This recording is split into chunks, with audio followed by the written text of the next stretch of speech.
누가복음 7장 36절 한 바리새인이 예수께 자기와 함께 잡수시기를 청하니 이에 바리새인의 집에 들어가 앉으셨을 때에 그 동네에 죄를 지은 한 여자가 있어 예수께서 바리새인의 집에 앉아 계심을 알고 향유 담은 옥합을 가지고 와서 예수의 뒤로 그 발 곁에 서서 울며 눈물로 그 발을 적시고 자기 머리털로 닦고 그 발에 입 맞추고 향유를 부으니.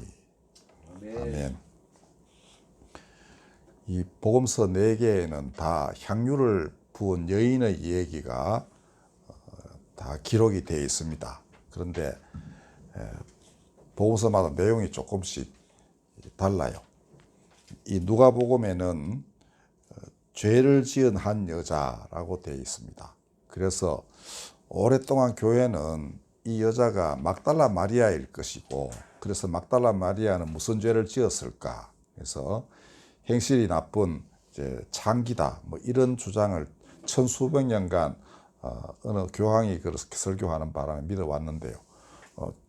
20세기에 들어와서는 그건 전혀 근거가 없다, 이렇게 됐습니다. 그래서 막달라 마리아는 7귀신 들렸다고 기록은 되어 있습니다만은 그게 죄라고는 생각할 수 없다. 그러니까 그것은 아마 여러 가지 고통을 겪은 어떤 여인이다, 이렇게 보는 것이 맞다는 것이죠. 그러니까 왜 온갖 것으로 고생하면 뭐 그렇게 표현할 수도 있죠. 거기서 다 해방이 되었다는 것입니다. 요한복음은 죽었다가 다시 예수님에 의해서 살아난 나사로의 누이 중에 마르다와 마리아 있죠. 그 중에 마리아가 이 여인이다라고 하기도 하는데요. 다른 복음서는 전혀 그렇게 또 하지 않습니다. 자, 그러면 왜 이렇게 얘기가 자꾸 달라졌을까? 이런 아주 독특한 사건이 2번 일어났을 가능성은 없죠. 근데 복음서가 기록된 게 예수님 돌아가신 지 40년이나 뒤에부터 서서히 기록이 됐고, 그 다음에 복음서를 쓴 사람들이 자기 대상자가 있는 거예요. 지역도 따로 있고. 그러니까 그게 맞게 해야 될 말씀, 전해야 될 메시지에 따라 가지고 이 사건을 해석을 하는 것입니다. 그래서 잘 보면은 이렇게 되어 있어요. 누가복음은 죄 많은 여인이 와서 이렇게 향유를 붓고 눈물로 이제 발을 닦고 발에다 향유를 부었다라고 되어 있는데, 이 여인의 많은 죄가 사해졌다, 이게 초점이 있습니다. 많은 죄가 사해졌다. 왜냐하면 그는 사랑하는 것이 많았기 때문이다, 이거고요. 그 다음에 다른 복음서들은 제자들 간에 이제 누가 한 사람이 시비를 걸었어요. 이거 가지고 뭐냐 하면은 저렇게 비싼 향유를 왜 여기다 허비를 하느냐, 이렇게 했어요. 그 팔아서 남은 받은 돈으로 가난한 사람에게 나누어 주는 게 좋겠다. 아주 정의로운 그러한 돈 씀씀이면은 틀림없죠. 그런데 예수께서 말씀하시기를 이 여인은 나의 장례를 위하여 준비한 것이다. 그래서 복음이 전파되는 모든 곳에서 이 여인의 일을 기억하게 하라, 이렇게 명하셨습니다. 그러니까 같은 사건인데 이렇게 복음서마다 달라요. 근데 이거는 잘 종합해 보면은 한 사건 안에서 여러 다양한 일들이 일어난 겁니다. 그리고 그거를 종합해 보면은 한 여인이 죄가 많은 여인인데 집은 바리새인의 집이에요. 바리새인의 집이라는 것은, 바리새인은 뜻이 이제 구별된 자라는 말인데, 율법을 철저히 준수하기 때문에 율법을 지키지 않는 사람을 더러운 자라고 합니다. 죄인이라고 그러기도 해요. 이런 사람들하고 같이 살지를 않는 겁니다. 손을 엮지를 않아요. 그리고 혹시 뭐 가게에 가서 이방인과 장사도 하는 어떤 가게 주인에게서 뭐 라면 한 봉지를 샀다, 이러면 집에 와서 그 손을 이렇게 씻어야 돼요. 집에 있는 정결한 하는 물이 있어가지고 그것도 손을 이렇게 씻는 게 아니고요. 물을 이렇게 부어서 씻어야 한다고 되어 있습니다. 이게 정결 예법이라는 거예요. 근데 이 죄 많은 여인이, 그것도 여인이, 당시에 여자는 사람 취급을 못 받던 그런 시절인데요. 그것도 죄가 많은 여인이 바리새인 집에 그냥 서슴없이 들어간 거예요. 아무도 제지를 못했습니다. 이거는 모든 복음서가 공통될 때, 요한복음 마리다의 마리아라 하니까 그렇지는 않다고 볼 수 있는데, 뭐 하여튼 그것도 알 수 없는 일이죠. 자, 근데 이렇게 일단 금기를 깨고 과감하게 바리새인의 집에 들어간 것은 이미 그 십자가가 눈앞에 있던 그런 시기였거든요. 아, 저분께서 사람들의 모함을 받아가지고 돌아가시겠구나. 이제 이런 소문도 돌지 않았겠어요. 복음서에 보면 그런 소문이 많이 돌았던 걸로 되어 있습니다. 근데 이제 내가 할 일이 무엇인가? 나는 그를 사랑하는데 저아들도 또 이제 옆에 둘러싸고 있으니까 접근할 길은 별로 없었겠죠. 병 걸린 것도 아니니까 뭐 병 낫게 해달라는 것도 있을 수 없고. 근데 이 여인은 들어가서 자기가 할 수 있는 최선의 일을 한 겁니다. 자기가 가장 아끼던 향유를 가지고 가서 눈물로 그 발을 씻고 그 다음에 머리털로 닦고 발에 향유를 부었다. 그 사람들이 이제 이 누가복음에 따르면은 바리새인들이 시비를 걸었습니다. 아니, 저 선지자라는 저분이 이 여자가 누군지도 알지 못하는가? 그러니까 죄 많은 여자하고 손을 얽으면 그 사람도 더러워지는 거예요. 그 당시 믿음이 그러했습니다. 그랬더니 예수께서 이제 말씀하시는데 이 집 주인 이름이 시몬이었습니다. 자, 빚진 자가 500데나리온, 그다음 50데나리온 빚진 자가 있는데 다 탕감을 받았다. 그죠? 그러면 누가 그 탕감해 준 체주를 사랑하겠는가 했더니 당연히 500데나리온, 즉 10배나 많은 돈을 탕감받은 사람이 사랑하겠죠. 이제 대답을 그래 했습니다. 예수께서 말씀하실 때 대략 이렇게 먼저 좀 엉뚱한 얘기를 먼저 하시는데 그 본론이 그 뒤에 나옵니다. 자, 시몬에게 예수님이 말씀하셨습니다. 내가 너희 집에 들어올 때 너는 내게 발 씻는 물도 안 주었다. 그런데 이 여인은 눈물로 내 발을 적시고 머리털로 닦았다. 물도 안 주고 수건도 안 주고 했는데 이 여인은 눈물로 내 발을 닦았고 머리털로 씻고 머리털로 닦았다. 그 다음에 내 발에 입맞추기를 거치지 아니하였다. 그 다음에 너는 내 머리에 감람류를 붓지 아니하였으나 그는 향유를 내 발에 부었다. 그러니까 여러분도 생각해 보십시오. 머리에 뭐 스프레이로 이렇게 좋은 냄새 나는 이 향수를 뿌릴 수는 있죠.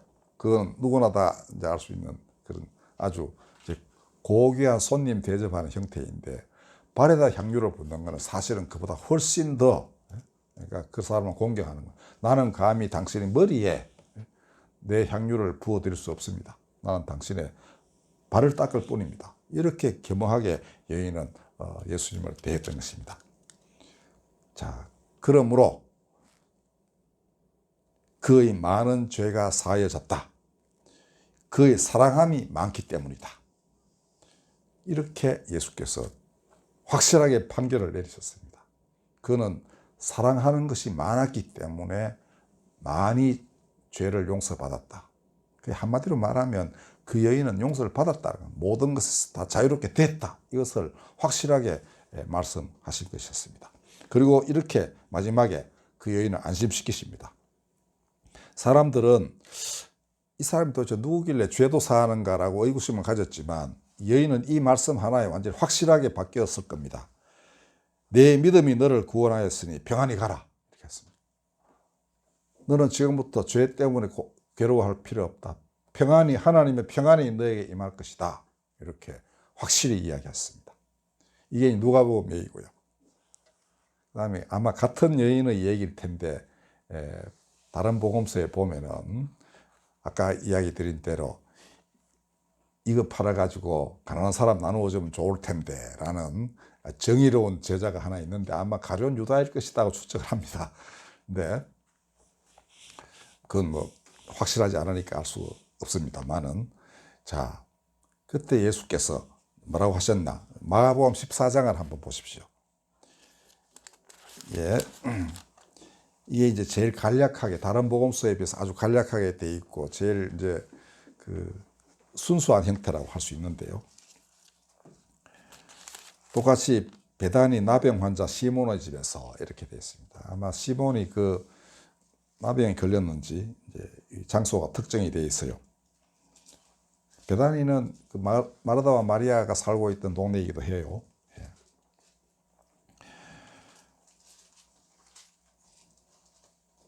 자, 그때 300데나리온이면 굉장히 많은 돈입니다. 그 1년치 그 아마 그 노동자의 품삯 정도 되는 걸로 그렇게 보시면 돼요. 근데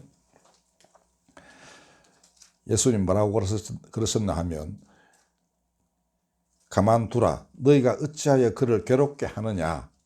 그가 내게 좋은 일을 하였느니라. 가난한 자들은 항상 너희와 함께 있으니 아무 때라도 원하는 대로 도울 수 있거니와 나는 너희와 항상 함께 있지 아니하리라. 그는 힘을 다하여 내 몸에 향유를 부어 내 장례를 미리 준비하였느니라. 내가 진실로 너희에게 이르노니 온 천하에 어디서든지 복음이 전파되는 곳에는 이 여자가 행한 일도 말하여 그를 기억하리라 하시니라. 이미 이제 이 복음서가 기록된 게 AD 한 70년경이에요. 예수님 돌아가신 지 40년쯤 됐대. 이미 이전에 이 여인의 얘기는 널리 이 전파되고 있었던 겁니다. 바로 제 아들이 복음을 전파하면서 이 바로 십자가 사건 직전에 일어난 일이거든요. 그러니까 이 여인의 일을 계속 전파하고 이게 복음서에까지 기록이 된 것입니다. 자, 기록 종합해 보면 이런 거예요. 오늘의 명상에 제가 써놨습니다. 죄 지은 한 여인이 향유로 그의 장례를 준비했고 그 사랑으로 인해 그녀의 많은 죄가 사해졌다. 이겁니다. 그러면 복음이 전파되는 곳마다 왜 이 여인의 얘기가 전해지고 기억돼야 한다라고 예수께서 말씀하셨을까? 그것은 이 여인처럼 그를 사랑하는 것이 그리스도인의 조건이라는 것입니다. 나중에 바울에 의해 가지고 우리가 이제 십자가의 대속을 믿어야 구원 얻는다는 그런 교리가 새로 생겼지만은, 그거는 이제 도무지 예수를 알지 못하는 이방인들에게는 그런 설명이 이제 필요하고 또 그게 좋습니다. 그러나 이제 그 이전 아주 그 생생한 예수님의 그 일생이 사람들 가운데 이제 그 널리 유포되고 있던 이런 때에는 더 직접적으로 이렇게 말할 수 있는 것입니다.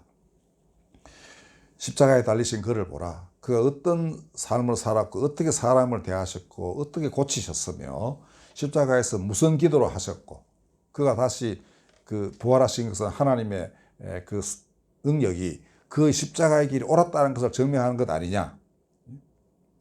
근데 바로 그 십자가의 길을 그가 그 장례를 이 여인이 준비한 것이다. 아무도 모르던 때 다들 십자가에 돌아가시면 안 됩니다라고 이렇게 바지가랑이 잡던 때에 이 여인만이 이분이 도대체 무슨 일을 통하여 사람을 구원하시려는지를 확실히 알았다는 거죠. 그러니까 그는 내 장례를 준비한 것이다. 이 여인만이 예수님의 속을 꿰뚫어 보고 둘 사이에 그 하나님 안에서의 그 하나의 교류가 아주 명확하게 이루어졌던 겁니다. 예수를 가장 잘 알았던 여인, 십자가를 앞두고 예수를 가장 잘 이해했던 사람, 이 사람 바로 죄 많은 이 여인이었고, 그래서 자기가 할 수 있는 최대한의 그 경배를 한 것입니다. 그 향유 1년치 급여를 그 해당할 만한 옥합을 깨어 아마 자기가 쓰려고 그랬겠죠. 그죠? 모아놓은 거. 자, 이 여인처럼 그를 사랑하는 것이 그리스도인의 조건이라는 것을 예수께서 선언하신 것입니다. 그리고 예수를 사랑하면 기쁘게 그의 말씀을 따를 수 있죠. 사랑하면서 그의 말 안 따른다는 건 이상하지 않습니까? 사랑한다는 게 아니죠. 자, 그 다음에 그가 어디 계시든지 그를 따라갈 것 아닙니까? 그죠? 그 아마 많은 여인들이 십자가의 길에 이렇게 따라가요. 그를 사랑했기 때문에. 그 중에 아마 이 여인도 있었을 걸로 보입니다. 그리고 부활을 맨 먼저 목도한 부활하신 예수님 만난 사람도 여인 막달라 마리아예요. 그 7귀신이 쫓겨나고 이제 예수로 인하여 그러니까 많은 고통에서 해방된 사람이니까 끝까지 그를 사랑했고, 그래서 무덤에 있을 때에도 지키고 싶어서 가기도 하고 이러다가 부활하신 예수님을 처음 뵙게 된 것입니다. 자, 예수를 사랑하면 기쁘게 그의 말을 첨종하게 되고 그가 어디 계시든 그를 따라가니 이미 그는 하나님 나라에 들어가 있는 것 아닙니까? 그렇죠? 그리스도교의 본질은 살아계신 하나님을 사랑하고 이웃을 사랑하는 데 있는 것이지 율법을 억지로 지키는 데 있는 것이 아닙니다. 그리스도로 인하여 이제 율법의 종교인 유대교는 넘어서지게 됐어요. 그러니까 이제 거기서 탈피하여 살아계신 하나님 안에서 살고 그의 말씀을 따르고 그가 보내신 아들을 믿고 따르는 겁니다. 하나님 보이지 않으시니 우리가 어떻게 누구신지 뭘 명하시는지 모르잖아요. 그러나 예수님은 이미 많은 말씀으로 우리가 무엇을 할지를 다 가르쳐 놓으셨습니다. 그리고 행동으로 보이셨습니다. 그의 많은 비유와 그의 십자가, 부활, 이걸 여러분들이 잘 보시면은 내가 무엇을 해야 될지를 우리가 알 수 있을 만큼 다 해놓으셨어요. 그리고 기도로 하십시오. 기도라는 게 그게 교류 아닙니까? 그러다 보면 자기 할 일이 무엇인지도 명백하게 드러날 것입니다. 자, 그에게 향유를 부은 여인은 율법의 세계에서는 죽은 사람이었습니다. 이 바리새인, 자기도 문둥병자이지만 이 바리새인의 집에 들어갈 수 있는 여인이 아니에요. 집안에서 이미 문전박대를 당해가지고 못 들어오게 이렇게 퇴출돼야 될 여인입니다. 이 땅의 삶에서는 그러했습니다. 사람들은 그렇게 울타리를 쳐놨어요. 그러나 그런 예수님의 나라에는 산 사람이었습니다. 그의 나라에는 자유롭게 출입이 되고, 아니 그 누구보다도 먼저 들어올 수 있는 그런 사람이었습니다. 예수님이 그렇게 인정을 하신 것이죠. 온 땅 너희가 내 소식이 전해지는 모든 곳에서 이 여인의 일을 기억하게 하라. 이 여인처럼 하면 된다, 이런 말이죠. 우리가 사순절 첫째 날에 예수님의 장례를 준비한 한 여인의 이야기를 한 것은 우리 많은 기독교인들이 또 교회가 울타리를 너무 아주 튼튼하게 쳐놨어요. 사람 못 들어오게 한 게 더 많습니다. 그러나 그 울타리 안에 있는 교회의 주인이신 예수님은 전혀 그런 분이 아니었다는 것입니다. 아마 예수께서 그 안에 계셨으니까 하늘의 천사가 도왔는지 그 여인이 들어오는 걸 아무도 막지 못했던 거예요. 분명히 이 여인이 죄 지은 여자라는 걸 알면서도 제지가 안 됐던 것이죠. 그죠? 그리고 이미 들어오면서부터 예수님께 그렇게 가까이 있었으니 또 함부로 또 주빈이신 예수님께 다가온 사람을 어떻게 할 수도 없었을 겁니다. 자, 이런 것이 하나님 나라의 모습입니다. 우리 이 40일간 그의 고난에 동참하면서 진실로 하나님의 뜻이 이 땅에서 어떻게 이루어지는지를 이 여인 보면 됩니다. 이렇게 하면 뜻이 이루어진다는 것입니다. 아주 복된 이 사순절 되기를 빕니다. 기도하겠습니다. 이렇게 사람을 구원하셨습니다. 사랑 많은 자가 죄사함 받은 것을 가르치셨습니다. 주님을 사랑하는 사람이 기쁘게 말씀을 따르고 하나님 나라에 들어감을 이렇게 보이셨습니다. 귀하고 거룩하신 주님, 이 땅에 많은 사람들이 사랑을 잃어버렸으니 그 사랑 되찾게 친히 모습 드러내 보이십시오. 하나님, 다시 아들을 보내셔서 이 땅에서 당신의 나라를 온전히 이룩하여 주시옵소서. 성령이시여 도우소서. 예수님의 이름으로 기도하였습니다.